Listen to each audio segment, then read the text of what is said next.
Good morning, everyone. Welcome to Sick of This Shit Publications. I'm Nick Paro, not your dad, joined by Rachel Maron this morning for an intelligent masculinity discussion. And I'm refreshing on the Substack side, so just give me a sec, folks, as we all start coming on in.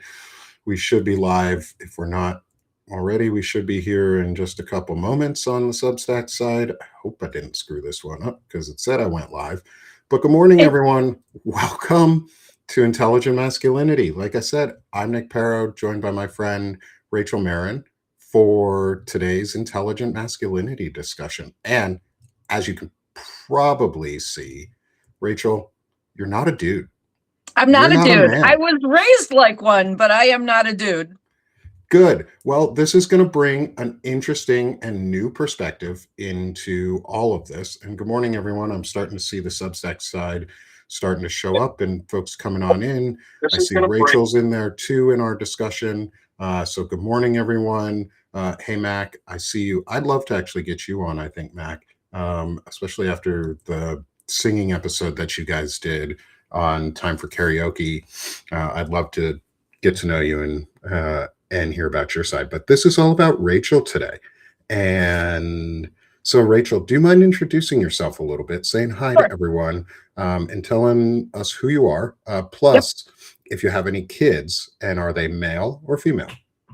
So my name is Rachel Or Maron. anywhere in between, sorry. Well, I've got a couple that are sort of on the in-between line. So my name is Rachel Maron. I write This Woman Votes. I also have a business Substack called Trustable.blog. I work in sort of the intersection of IT, AI, customer service, and trust. And I have 7 children, all grown adults. I have 6 grandchildren. I have, of the 7 children, 6 boys, 1 girl.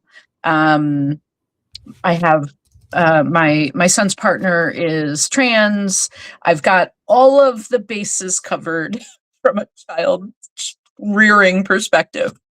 Yeah, that's all of the. I was also, as I sort of mentioned, I was the oldest of all of my cousin group.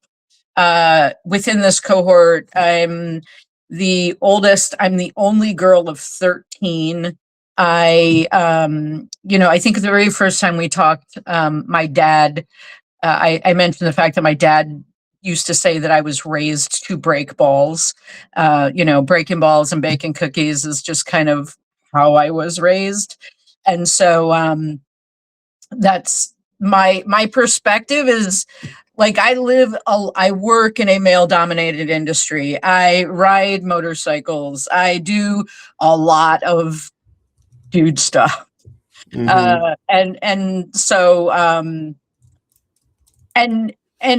I'm probably going to spend an hour saying really nice things about my ex-husband because he has to get a lot of credit for sort of how my kids came out as well as they did.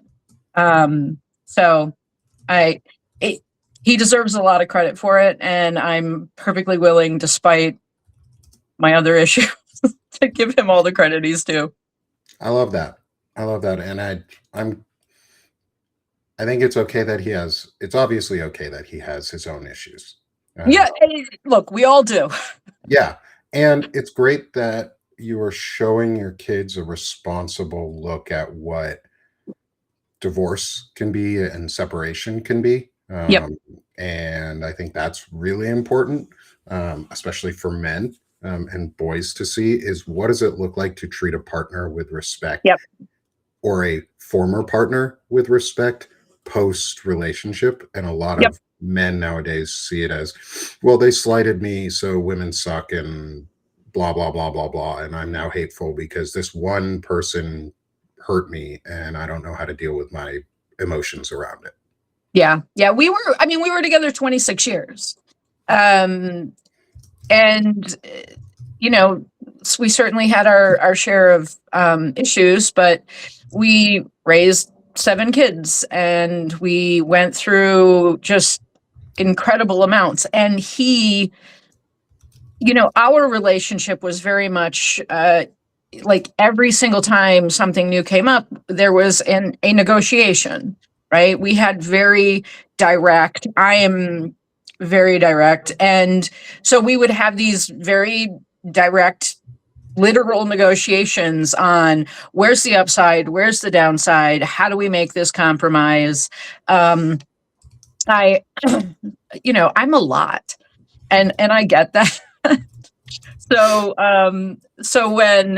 when these things came up, I think our approach to it is sort of what demonstrated to the kids, how to problem solve in community, right? Because we were our own community.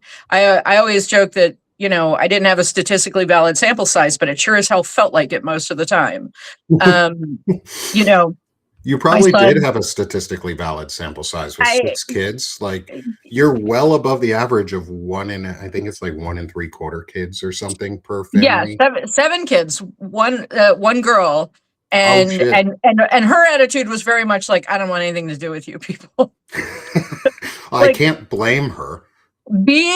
so she's number 2 in age, and like going through high school, and our kids went to a school that was 6th grade through 12th grade. So by the time she got to junior year, all of her brothers were in the same school, Mm, and it that's was tough. it was not easy. That she definitely did not have it easy, because it's just everybody's in your business. Your brothers are all in your business Yeah. so much. Yeah. Um, Well, I've and got a the son and a boys, daughter too. So yeah, my daughter's always frustrated with my son because he wants to be in her business and he he's wants to younger be in a than her. business, right? He wants to, yeah. I was having a conversation with my son last night. So my oldest is 38. He has 2 kids at home. His kids are now 10 and 8. Okay. And he calls me up and he's like, I brought blueberries at Costco, and the kids sat down and ate 2 pounds of blueberries. And I'm like, my brother in Christ, like, you have 2 kids. I was buying 30 boxes of cereal a month. Yeah. Like, I get it. It's annoying when you buy something. He's like, I was going to make pie. And I was like, well, buy more fucking blueberries, babe. Like, he's only 8. He's not that tall. Put him up somewhere. We know, it's funny you say blueberries like that. Like, we know exactly what that is like at home. So I have a 9 and 12-year-old, almost 10 and almost 13. Yeah. My son will put away a pack of blackberries, then blueberries, then strawberries, then raspberries. He'll put them all on his fingers and he'll eat them like a monster. But he Yes. will eat every single one of them Yeah. in one sitting Yeah. unless we stop him. And then Yes. he's like, but I'm hungry. And I'm like, okay, man, you can't eat all the snacks at one time. Let's make you a meal instead. We go through I, so much turkey in our house. Like, my son will take like a half a pack of turkey and put it on a yeah. sandwich and just pound it back. And I'm like, fuck. The growing boy has the ability to consume food. And like my youngest, who is now 29, Mhm. is 6'4". Our oldest is 6'7". We grew very large boys. There's a couple that sadly got my genes, and so there's 2 in the middle that are 5'8" and 5'10". But every last one of them treated eating like it was a competitive sport. Every last one of them. I would come home from work, and an hour after dinner, my youngest is on the couch with a mixing bowl full of Mm. cereal. Mhm. I mean, this kid alone went through a gallon of milk a day. There is this And they're growing, they're building There's this brain. unsatiable appetite that they have. It never ends, and you're just like, bud, I'm in Costco, and my partner like laughs so much at me because I still cook for 9. I went out and bought small pots. I thought if I had a smaller vessel, it would force my brain to like better understand proportions, because um it's crazy. But I think the reality is that I just tell them I'm meal prepping. 80% of this is going in the freezer, and we'll be eating chili or lasagna for the next 12 days. Yeah. Yeah, I can see how it's hard to go from feeding 9 to feeding 1 or 2 or way less. And man, that must be hard. Like retraining yourself how to, because cooking is a training exercise. Like I have learned, because I'm house dad, cooking and cleaning are training exercises, and you have to practice them and you get better at them, and you learn how to do them more efficiently, or you learn how to do them just in general better. And it's a worthwhile exercise too. Like, I grew up with my dad being the one who was the primary cook in our house. And so I learned that men should cook. Men should be able to cook for their families or themselves or anyone around them. And that gave me a really good example of like masculinity growing up, on seeing men cook all the time. It's not weird for men to cook. And it's not weird for men to cook. My dad was the cook when I was growing up. My mom actually set our kitchen on fire because she literally boiled water down to 0. Like, she had a host of issues, but like set our kitchen on fire. So my mom was the cook in our family. But when our kids were young, so when my ex and I first got together, he he had a good job, but he was a truck driver.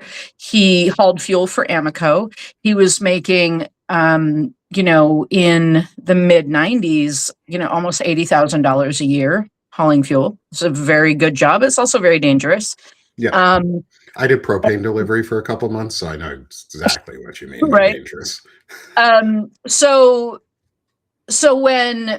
when we decided, we're going to do this, he, and by the way, I had 3 kids, he had 3 kids, and then we had our little surprise baby. So this was like a merging of families. There was a lot going on. And,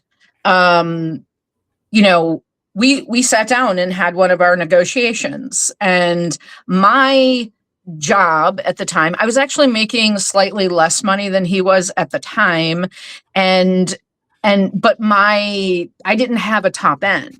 There was no top to what my earning potential was, where as a truck driver, he was kind of already topped out. Yeah. And that was, you get there pretty quick. You get there pretty quick. They were in a union environment, so they did have, pay grades, and everything was really a step process to get up to top pay and all that. And he was like, okay, I will change jobs.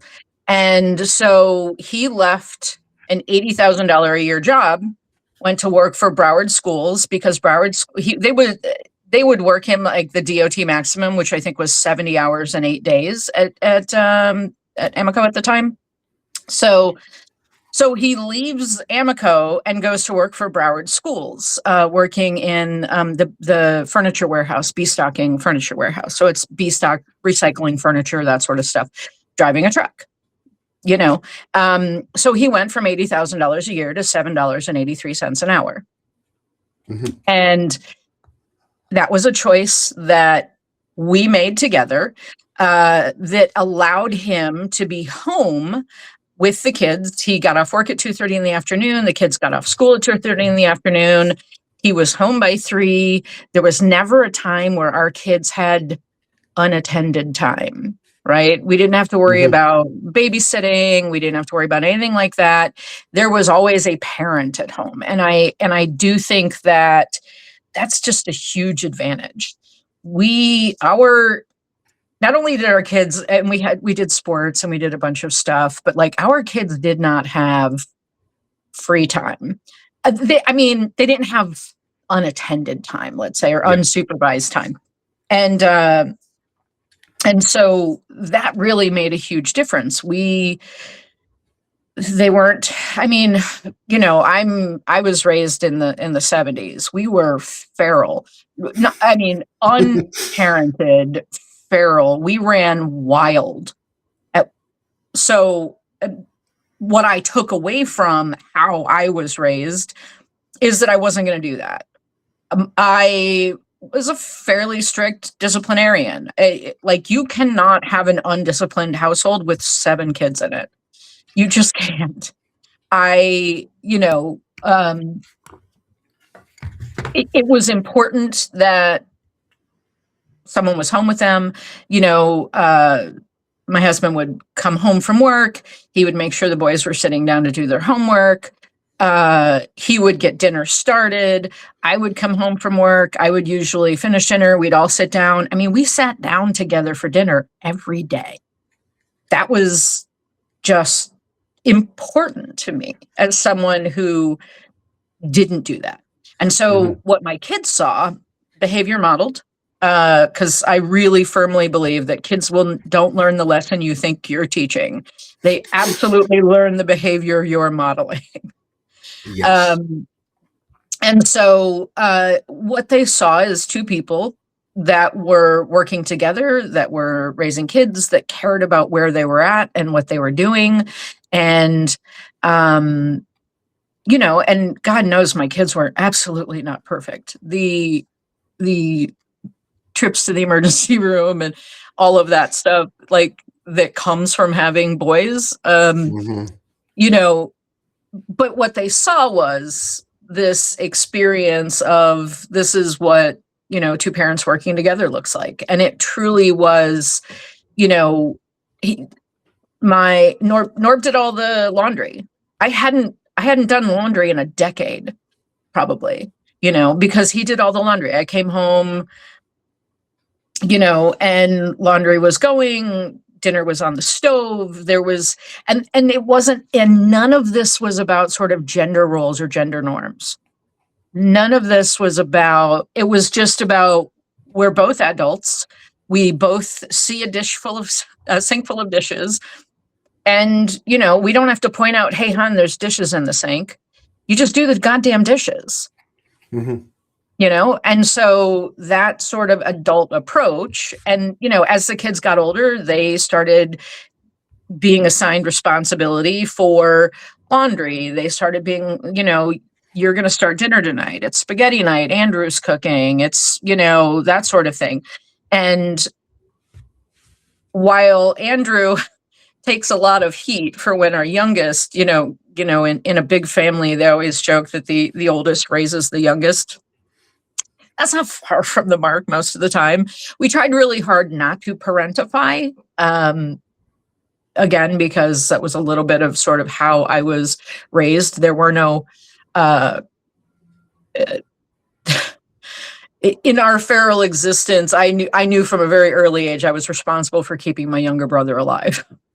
So I didn't want that. I didn't want my kids to have that responsibility. But they were also raised by a man who, while I'll be being right back while you're talking. I got to get my trash cans out before they disappear. Oh, no, go ahead. So I will go ahead and finish the story. They were raised by a man who was perfectly comfortable telling his friends that he loved them. They were raised by someone who was hands-on and engaged and not dismissive of sort of the emotional things that you're looking for from a parent, and it's not just coming from mom. And I think that was really important. I'm going to just take a quick peek at the chat. I'm not seeing a lot of questions in the chat. And Nick's back. I'm back. What I was saying is, I did not miss my recycling this morning. Oh, good. What I was saying is that, you know, my ex-husband was the kind of man that told his friends he loved them. Mm-hmm. He never, it was not, he didn't have any of like the hang-ups around what you would what you see, even like sort of, you see it like almost a cartoonish version of it today in the manosphere, where there's like manly men that don't feel feelings. Norb didn't have a problem crying. He didn't have a problem sharing his feelings. He didn't have a problem telling other grown men that he loved them, which call one of your friends and tell them you love them in 2026, and they're immediately like, do you have cancer? Are you okay? What's happening right now? You know, are you dying on us? Are you dying? What's happening? And so I think that in seeing that provides, you know, an okayness, right? It makes it okay for you to share your feelings. My oldest, with the two kids at home, his older son wanted to paint his nails, but he didn't want friends at school to make fun of him. And Andrew was like, well, I'll paint my nails too, and we'll both be sparkly. Mm-hmm. And he rocked the I'm not really a waitress, which is a sparkly red color. And they had a good time with it. And it made it okay for my grandson to want sparkles. And that's perfectly fine. There's nothing wrong with wanting a little sparkle in your life. And that, I think, is important, right? That mm-hmm. That is the behavior you're modeling for the children who are growing up. And so, you know, when you think about all of the other sort of projection of what the worst of masculinity can be, with this need to dominate, this need to be the man, and all of this other stuff. And Norb's a big bearded truck driver. You know, we when the kids, like, I grew up on motorcycles and I rode motorcycles my whole life. I did not ride street bikes while my kids were young. It's dangerous. You can die. So I didn't do it. But when Nate graduated, we went out and bought street bikes, and there's a lot of really good reasons I am physically, emotionally, mentally incapable of riding on the back of someone else's bike. I don't care who you are. I can name about 3 riders on the planet that I can comfortably sit behind. And most of those people are going to be riding on a racetrack. You know what I mean? Yeah. So being a backpack on a motorcycle, as they call it, being a backpack, especially if you're on a crotch rocket, a street bike is dangerous. It's dangerous. It requires it. And so we had this situation where I was dropping off my bike, and he looks at me and he's like, do you want to ride on the back, or do you just want to ride? And I was like, you'll ride on the back? He's like, yeah, I don't give a shit. Now, a man willing to be backpack to his wife on his own bike, that is a man that is very secure in his masculinity. Yeah. And the funny thing is, what type of bike did you ride? Because that's also important in this conversation, I think. This was a Harley Davidson. Okay. That makes even more difference too. And we left the dealership and went to a biker bar And the guys at the bar were like, what are you riding bitch for? Blah, blah, blah, blah. He's like, what? She rides better than I do. I don't know what your problem is. Do you have a problem? Like, It's so easy to do that too. Like, it's it's so so easy for him easy. to have said all those things to the It, people around him. and it was first, it was even in the moment, we're riding down the road and he pulls out his phone and he's like, show me how to take a selfie. And I'm like, what? What are you? He's like, well, I I want a don't know what to selfie do as the back there. backpack. He says, I don't know what to do back here. I'm like, I don't know. You just sit back and look pretty, baby. Like, what the fuck are you supposed to do back there? What do you think anyone does back there? you know? And he never had a problem. And again, the boys see this behavior Mhm. for all of his gruff bluster and, the number of times he has said to me, why can't you just do what you're asked to do? Well, you should have married a compliant person because I'm not that person. like like that is not me. That will never be me. I if I have a firm opinion on something, I'm moving forward with it. And there's a whole host of things that I have no opinion on, that I couldn't be bothered to form an opinion on. But there are some things that I have very firm set opinions on. And so, he was blustery and grumpy and all those other things, but it was never because his masculinity was impinged upon. Yeah.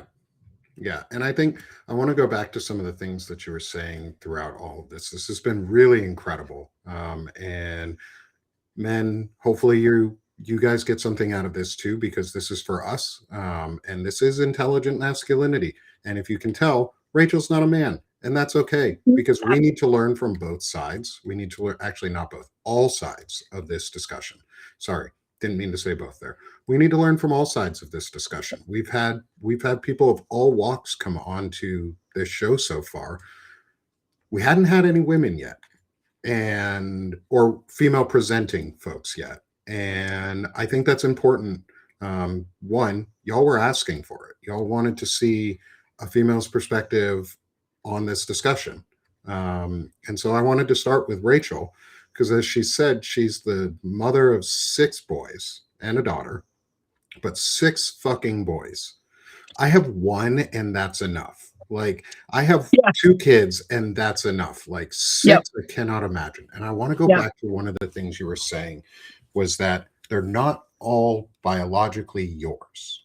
Yep. And I wanted to dig into that a little bit, because I have a stepdaughter. My daughter is my stepdaughter. She's not biologically mine. However, she is my daughter. She's my My daughter. I'm kids. her dad. Yep. And so I want to talk to you about that. Like, what did you do, and how did you, and at your time your husband, Yep. model good parenting and a good partnership, so that they saw themselves as your sons or your daughter, and they were yours and not just somebody else's? We never went down the stepbrother, stepsister, half brother, half sister, stepmom, stepdad. That was never a thing. We never divided any lines. These are my kids. I love them.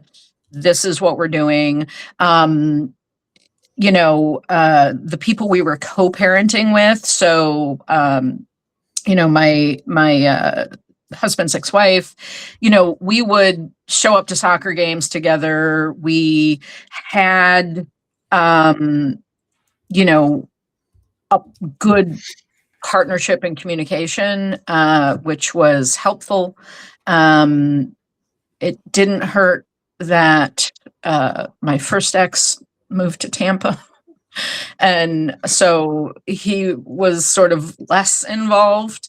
But you got to tiptoe through just like this minefield of feelings and interactions. And I think that we, in not drawing the line of this is my stepkid versus this is my kid, I think Mhm. it helped. Also, our kids were sort of interlocked because, so just going by birth year, we had 85, 88, 88. 90, 91, 93, 96. I think I missed one in there somewhere. But like they were all interlocked. And on the other side of things, I was 28 when we decided to cohabitate. And when my youngest was born, I had 7 kids under the age of 11 at 28. Jesus. My I had 2 and that was enough. I can't imagine 5 more of them. I have I have a PTSD level blockage. I don't have I don't have memories for a decade. Like I have no autobiographical memory of 10 years of just working my ass off and keeping the lights on and doing everything I could to build my career so that we could live more comfortably. Because in addition to everything else, you know, in addition to taking a very significant pay cut, my ex-husband was also paying a huge amount of child support. So because he had been making $80,000 a year, he was paying, and then he went down, and then there was an adjustment, but the adjustment wasn't even close. It was incredible. But, you know, in going through all of this, what the kids saw was me building a career and not sacrificing time at home, which I did a little bit. But there wasn't a feeling of things missing because there was another parent at home. It wasn't like I was at work all the time, and they were latchkey kids, you know, they were home. There was a parent, there was normal routine. I would get home at night at a reasonable time and have dinner together. So, but I was also, you know, I'd leave the house sometimes at 5 a.m. in the morning and I'd be home at 6 o'clock at night. I was working really long hours. I would come home, I would log on after dinner. So having the joined family, having everybody, you know, there was a 50-50 share of time with his kids. And then my kids lived with us full time because my ex had moved further away, and they would spend 2 weeks in the summer, basically. I think that in doing that, it just made it, kids understood that families are complex, you know, and that the most important thing is if there was a problem at school, nobody called dad, because he was like, he had and it wasn't because they were afraid of dad. It was because dad had he had thoughts on, he had like the 3 strike rule, right? The 3 strike rule. You give someone 3 strikes, and if something happens and you've given him 3 strikes, you've got free reign to hit back. That was his. He at home, we didn't have a lot of fighting in the house, thankfully, but we did a lot to sort of keep boys are kind of rough and tumble, and everything that is a stick or a weapon of some sort. And so, you know, so we implemented like the 3 strike rule, and you weren't allowed to use it on your brothers. We had this thing where if they said, "I hate you," you had to hug your brother, and like I would make them stand and hug each other until they could look their brother in the eye and say, "I don't hate you. I love you. I just really hate what you're doing right now." And in reframing that, my kids, first of all, completely stopped saying, "I hate you." They definitely didn't want to stand there for 10 minutes in my kitchen in each other's arms.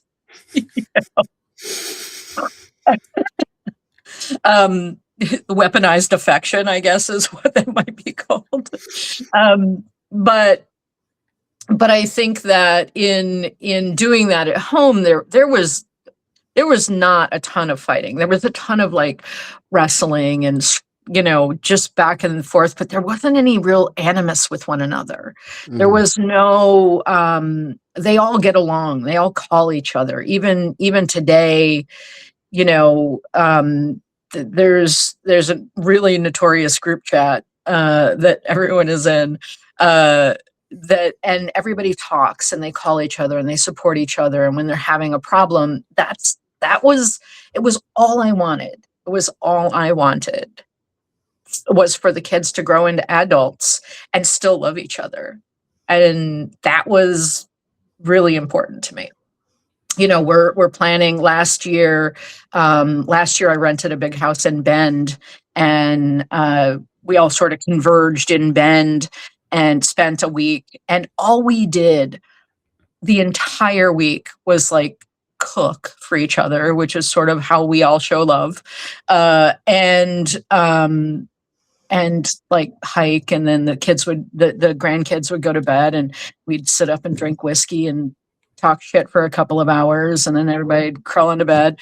It was absolutely fantastic. And so this year, I think this summer we're going to probably go to Milwaukee, um, and do the same thing. Just get people together, and because they genuinely like spending time together. I genuinely like my children. I like my children as adults. I love to spend time with them. I don't want to be invasive. I'm not the enmeshed parent. There's this sort of, boy mom culture that exists that I find incredibly toxic and cringy, Mhm. because I'm just like, It's a lot of you're Oedipus syndrome. it's almost like these, I don't know, these women who build their entire identity around being a boy mom is, and then they aren't really building healthy boys. They're so I think that you have to create an environment where they can do risky things with safety. You have to create an environment where you're modeling love and affection in a way that is, kind of very non-gendered, hierarchical, right?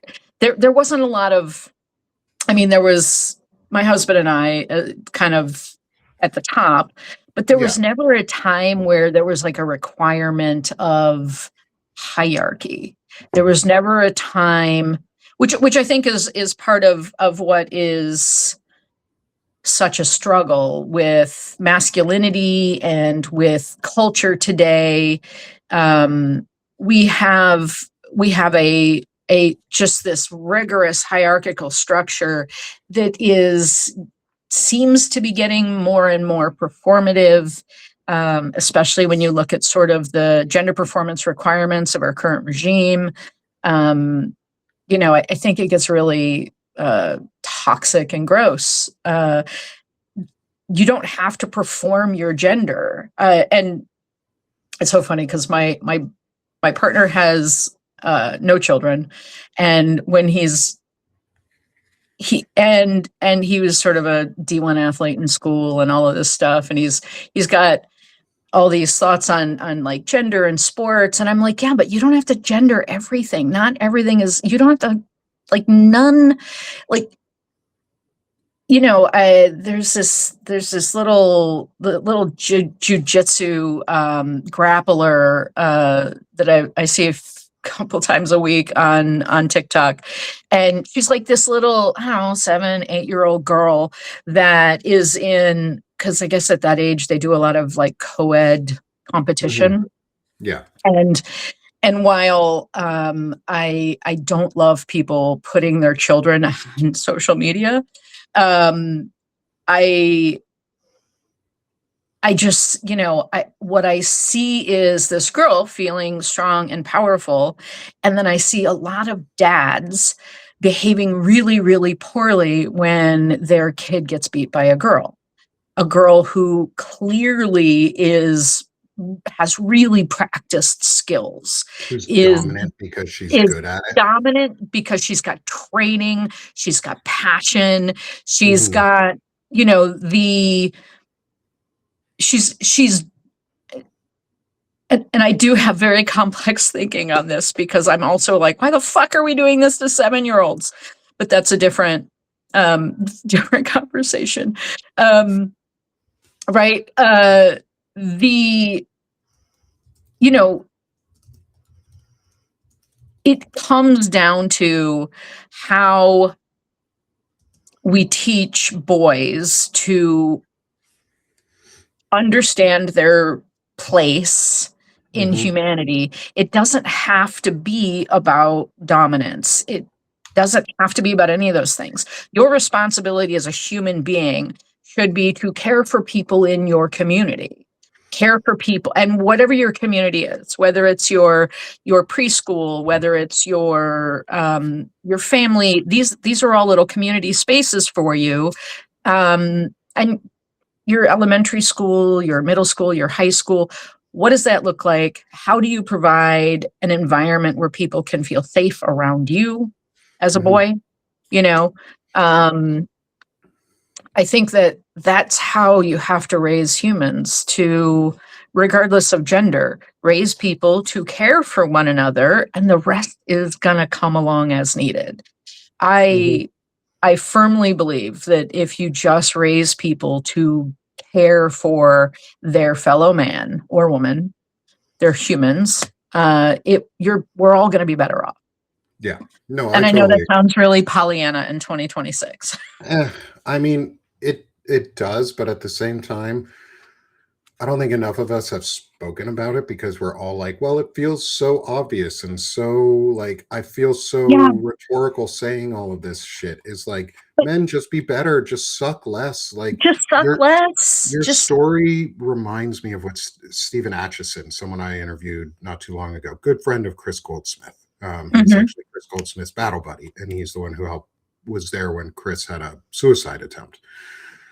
He's got a lot of history, but he's also a dad who is a coach and has taught and went through some similar experiences, but taught his kids during flag football. It was a co-ed league, and the Yep. girls always dominated, were Right. always the best.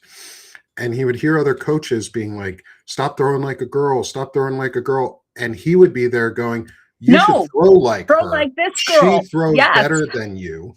Yeah. She's faster. She's more agile. You should follow her lead. And he taught his boys and his girls on the team not to do those things, not to say Yeah. those things, not Yeah. to attack girls. And he was always frustrated when other men did it.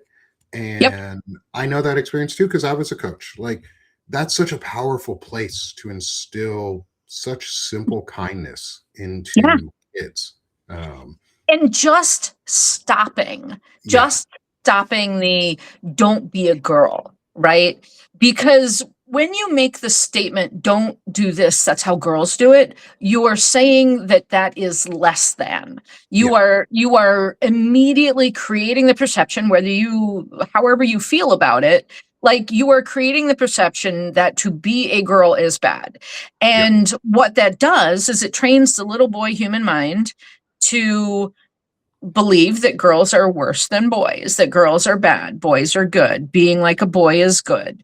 And then you start immediately framing this is how you end up in the red pill environment of just this deep-seated hate for women. yeah. It starts in boyhood and don't cry, only girls cry. And you know, and I think that when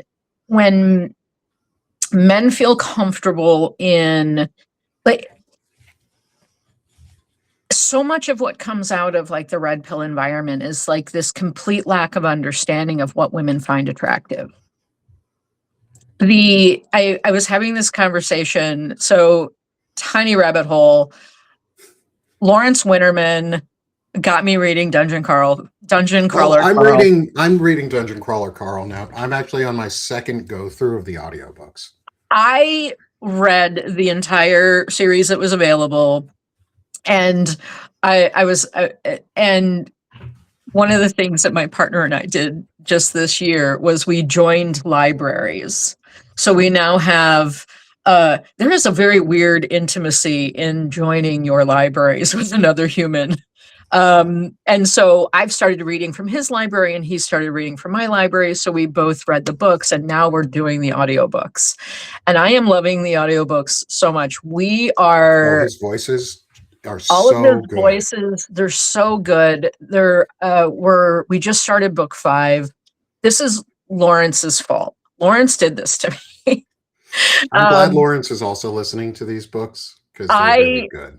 They're so good. They're so well done. There's such a depth of social commentary built in. It's also a very satisfying level of viscera and violence. I do a lot of gaming. I do Pathfinder. I have a standing Thursday night game for Pathfinder and Dungeons and Dragons, and I could spend 10 hours playing Baldur's Gate in a dark room. It is what it is. I can do that too.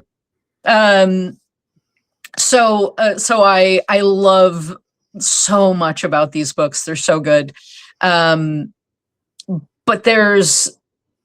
there are, when you start thinking through shared information and shared perceptions and the different perspectives that you bring to a relationship and you bring to a story, and what you find, what women find attractive. The manosphere does not seem to understand anything about what women find attractive. They don't understand because it's not, I mean, I'm sure there are some women that just love a gym bro. That ain't me. I don't want to spend time with someone who spends more time in front of the mirror than I do. Half the time I wake up in the morning, or I'm midway through the day and think, shit, did I look in the mirror this morning? Do I have like a daisy sticking out of my head? Like, what is happening? I think that, and over the course of time, what does being attractive to another human being feel like? Because for me, 100% of someone being attractive comes from someone knowing enough about me to read the books in my library. Someone who, I was married for 26 years. I raised children for 26 years with a man that could not, to this day, tell you how I take my coffee. Right? The difference between that experience and the experience I have now is incredibly different. Like, we go out to a restaurant. He knows what beer I'm going to order. He knows I don't like ice in my water. Like, he knows what coffee I drink. Like, just being seen by another person and having that person care enough to order your water without ice while you run to the bathroom. Like, you know what I mean? That's what women find attractive. Women want to feel like you see them. That's it. You're willing, and you allow them to see you. That's at the very base, like beyond, he's cute, he's got blue eyes, whatever, he's, 6'4" in finance or whatever the thing is. Whatever the criteria list is. Right. Like none of those things are as important as having someone that is willing to be vulnerable with you, willing to I was trying to explain the intimacy of a shared library to someone the other day, because books are so meaningful to me, because I also read so much. It's an intimacy. It is a form of intimacy. And the fact that he looks into my library and says, oh, that's interesting, let me read that. I have read more books on sports because I've started reading from his library. I've read stories about baseball and players and autobiographies. He is the sportiest of sporty boys. I don't know how I can keep ending up with sporty men, but Jesus Christ. But you know, the that level of, I think, is positive and intimate, and that's what women want. Like, it's so, like, nice car. Like, when I started dating, after my divorce, it was like 2021, and I went on Bumble, which, holy shit, dating got weird in the 26 years I was married. But you know, people would, the number of men that would just send you unsolicited photos. I'm like, oh, if you want to turn me on, send me a picture of your bookshelf. If you want to turn me on, send me a picture of your toolbox, because I really, really enjoy wrenching on stuff. I do most of my own work on all of my motorcycles. I grew up around boys and wrenching on stuff. I am really good with small engine repair. Like, you want to turn me on, show me your garage. Like, I don't give a shit about your dick.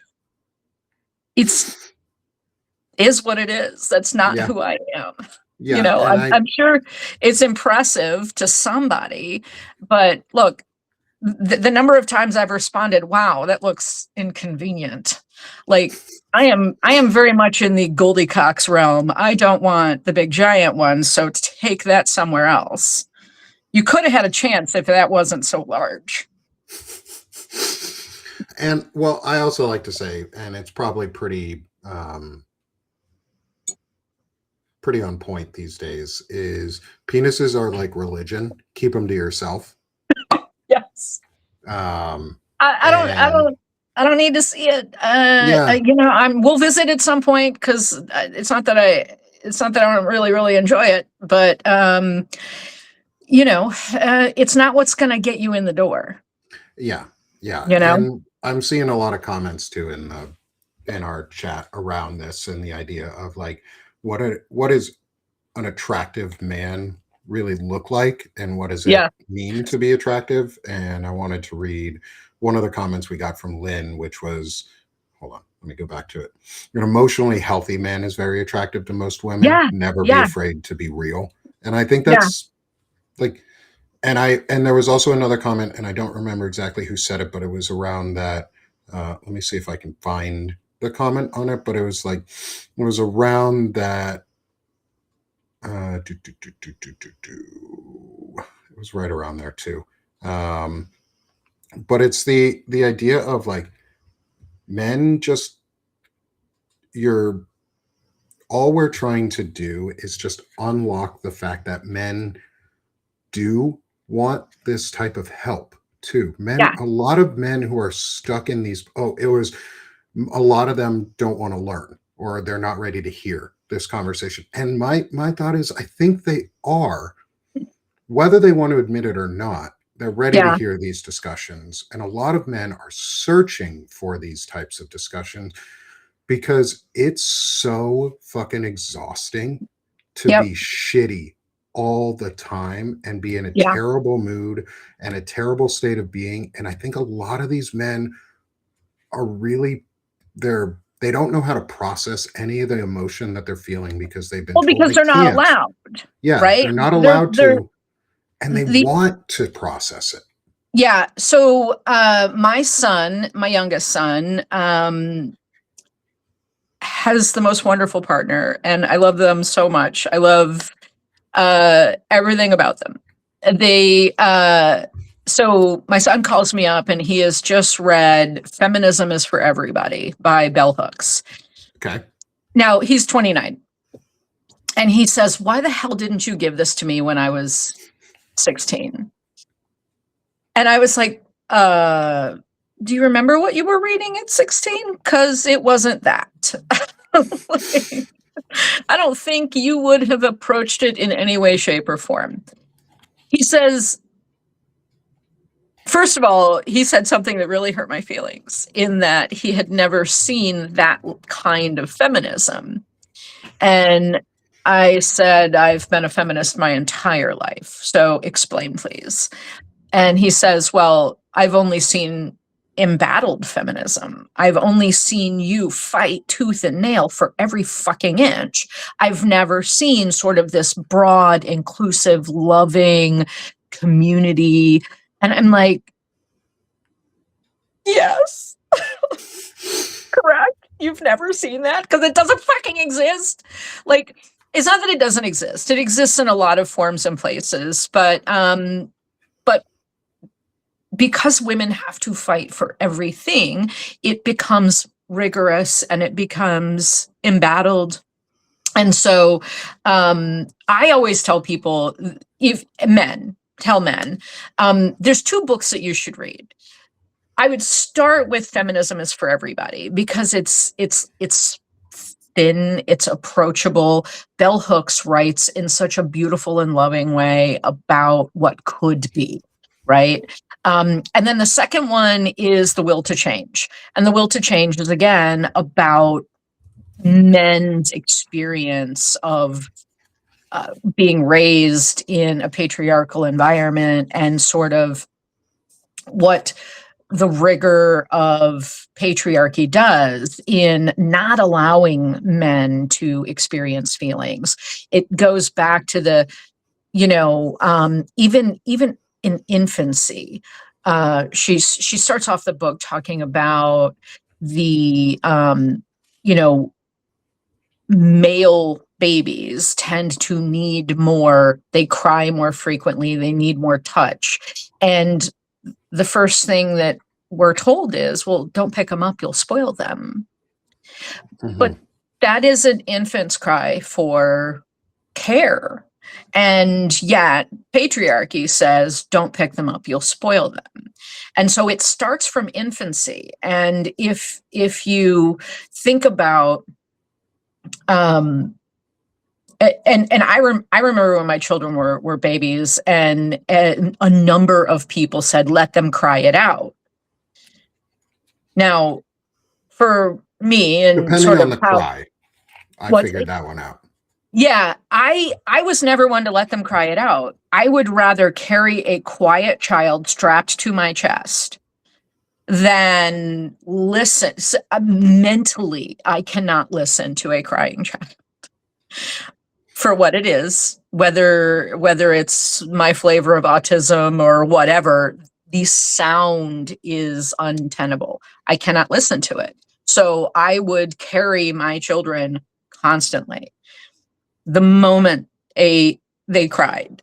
I don't know if that has any bearing on where they are today as adults, but honestly, not a single one of those boys was left to cry it out ever, because it wasn't a sound I could hear. Yeah. And that isn't that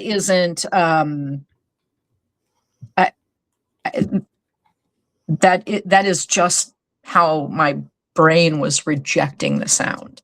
But I do believe that if you read those 2 books, read the Feminism is for Everybody, read The Will to Change. They're really good. They're very thin books. Every man on this planet could benefit from reading these books. And I will include links to them in the show notes for everyone. They are worth doing. It's, 2 or 3 hours of reading per book. And if you sit with it and think about it and do some of that examination, don't call your mom and hurt her feelings, by the way.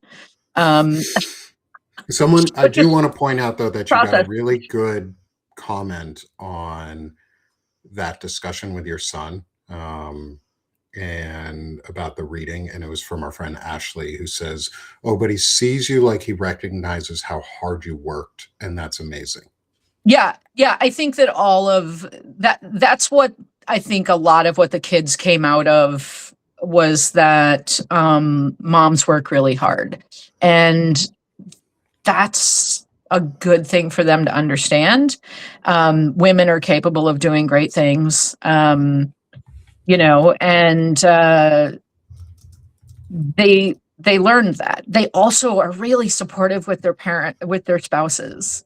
The best thing that happens is when they call me. Part of the reason that my son called me last night is because he kind of got roped into coaching Pee-wee baseball. And he and his wife were going back and forth because she felt that he was kind of phoning it in. And he's like, look, this other coach is a dickhead and I don't trust him, and his kid's a brat, and I don't want to do this. But I'm showing up for my son. I am making sure that he's having a good experience and that everybody else on the team is sort of learning new skills. But just because I'm coming to you to complain about this coach doesn't mean that I don't want to coach.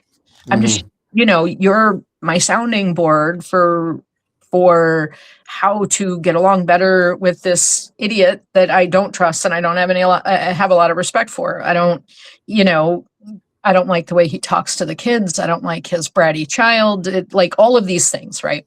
And so I didn't get buried. I wasn't getting buried in sort of why he didn't like the bratty child. I wasn't going to get buried. What I was really most concerned with is the concern that Andrew is not doing what needs to be done from a coaching perspective. Is that a concern that,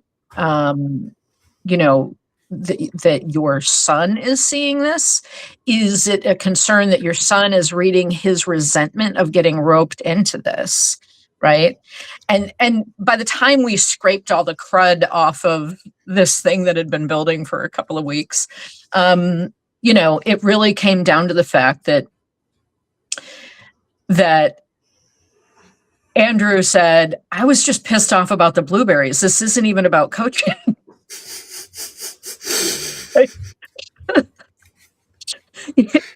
It's good to get to the root cause of things and have someone who can help you get there. I'm just peeling the onion with them, I'm like, look, this is not like, I'm not a therapist. So, but let's peel this back. Let's slice a couple of layers off this onion and see what's going on here. And when Andrew said, I don't really give a shit about the coaching stuff. I'm going to show up. I'm going to do my thing. I'm going to make sure the kids have a good time. That's important because we're also paying like $560 a year for fucking Pee-wee baseball now.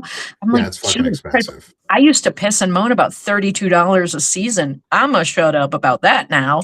But he was just pissed off that the kid ate all the blueberries.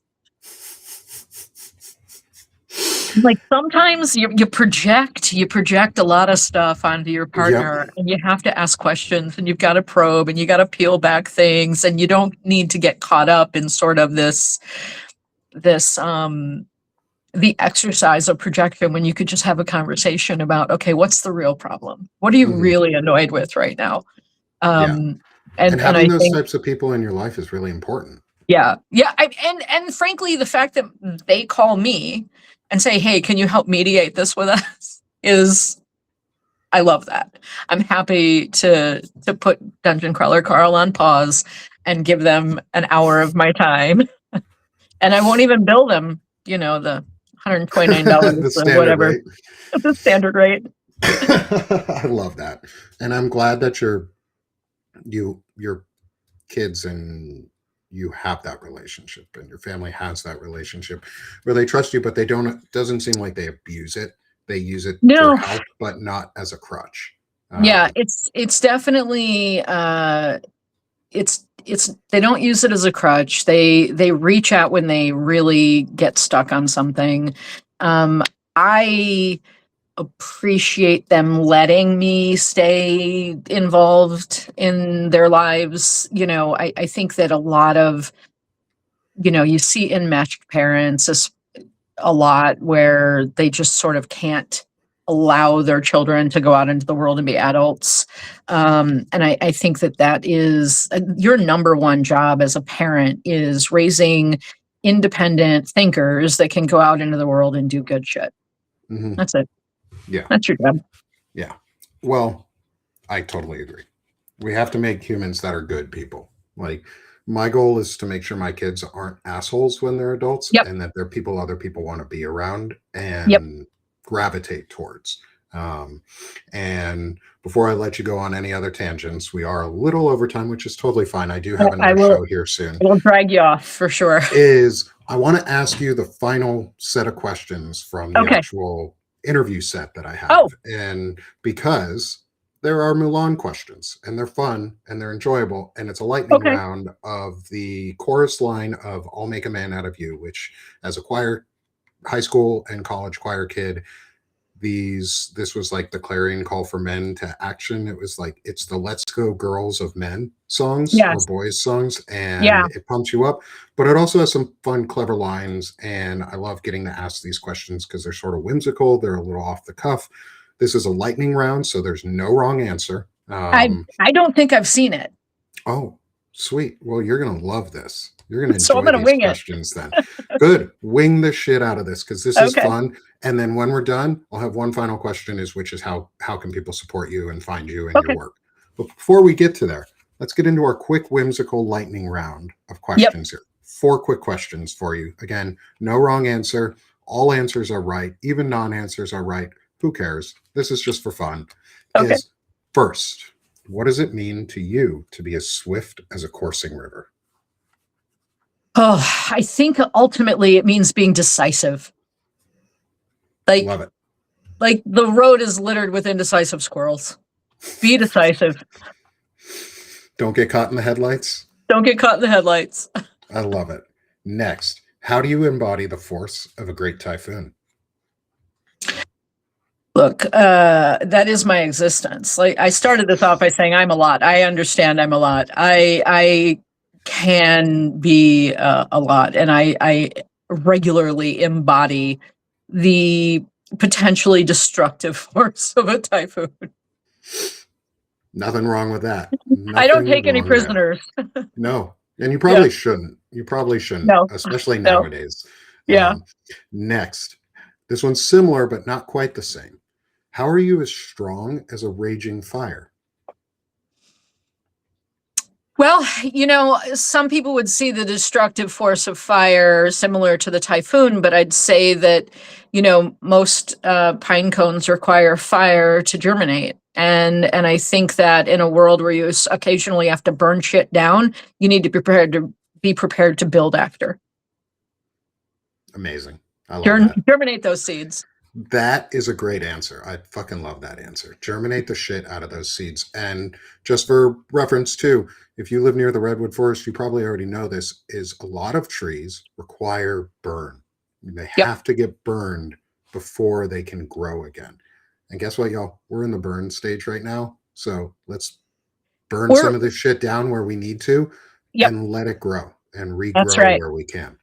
So I think that's a fucking amazing answer. Thank you, Rachel. Next, our second to last question of the day is, how are you as mysterious as the dark side of the moon? Which is no longer mysterious because we just saw pictures of the dark side of the moon pointing towards Earth from Artemis 2. So it's less mysterious than it used to be. But how are you as mysterious as the dark side of the moon?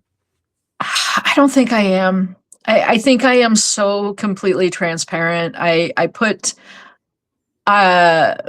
everything out there. I don't have a poker face. Everything that I think shows up right here. So I don't think I'm mysterious at all. When I have an opinion, I share it. And if I don't know what I'm talking about, I shut the fuck up. Love it. Love it. All right, Rachel, last question of the day. And this is probably the easiest question of it. Not that any of these questions have been hard. This has been an incredible interview, and thank you to the amazing audience and our community that's here with us. You guys are so fucking amazing. Please smash that heart and hit the subscribe in the top. Oh, Rachel didn't even accept her invite. No wonder her name's not on here. Darn it. I'll have to give her. I forgot to check Rachel to accept her invite for the show. No wonder nobody knew she was on here. All right, Rachel, since nobody can find you on the Substack side because we forgot to ensure that you I accepted the invite.